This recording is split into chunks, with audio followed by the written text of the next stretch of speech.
வணக்கம் மலேசியா பற்றி ரொம்ப பேசலாம். ஆனால் இப்போ ஓய்வு நேரத்தில் நானும் சில இதெல்லாம் பேட்டிலாம் எடுத்துக்கிட்டு இருக்காங்க, அதையும் பார்த்துக்கிட்டு இருக்கேன். இது நானும் சில சமயத்தில் என்னையும் பேட்டி எடுத்திருக்காங்க. பட் அதோட ஃபீட்பேக் பார்த்திங்கன்னா ரொம்ப நல்லா இருந்துச்சு. ஏன்னா மக்களுடைய போய் ரீச்சபிளாக இருக்குது. ஐ திங்க் மோர் பீப்புள் வாட்சிங் திஸ். அது வணக்கம் மலேசியா. இது ஆல் த பெஸ்ட். 21 ஆண்டு நினைக்கும் போது பெரிய இதாக இருக்குது. இன்னும் வளர இன்னும் இப்போ நாளடைவில் இன்னும் பெரிய சேனலாக ஆகணுன்னு என்னோடய வாழ்த்துக்கள்.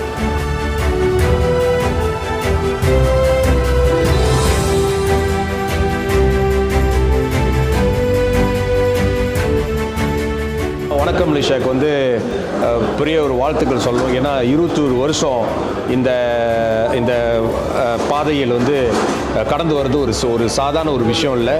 ஏன்னா அவங்க நிறைய கஷ்டத்தை நிறையா இதில் காமிச்சாங்க. அந்த கோவிட் காலத்தில் இக்கனாமி காலத்தில் பொலிட்டிக்கல் சேஞ்சஸ் டைம் இவங்க சர்வை பண்ணி வந்திருக்காங்க.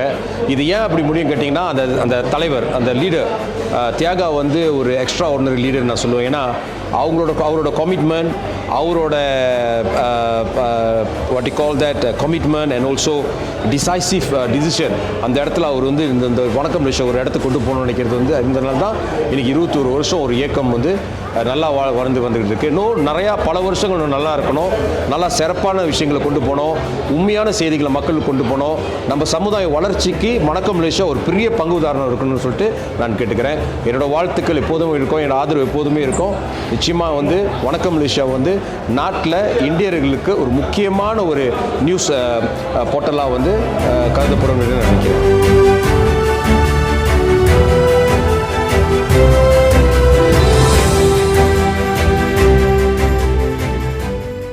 எமக்கும் வணக்கம் மலேசியாவிற்கும் மிக நெருங்கிய தொடர்பு உண்டு.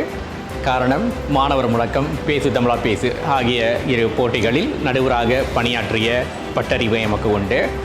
ஊடகத்துறையை வழிநடத்துவது அவ்வளவு எளிமையான பணி அல்ல. அந்த வகையில் வணக்கம் மலேசியா 21 ஆண்டுகளை கடந்து மிகப்பெரிய ஒரு நெடிய பயணத்தை மேற்கொண்டிருக்கின்றது. தொடர்ந்து இந்த பயணம் தொடர வேண்டும் என்பதே எம்முடைய ஆவல். காரணம், வணக்கம் மலேசியா வெறும் ஊடகமாக மட்டும் அல்லாமல் தமிழ் மொழிக்கும் தமிழ் மாணவர்களுக்கும் தங்களால் இயன்ற நிகழ்ச்சிகளை, படைப்புகளை வழங்கி கொண்டிருக்கின்றார்கள். இந்த பணிகள் கட்டாயம் தொடர வேண்டும். அதற்கு வணக்கம் மலேசியாவிற்கு எம்முடைய வாழ்த்துகள்.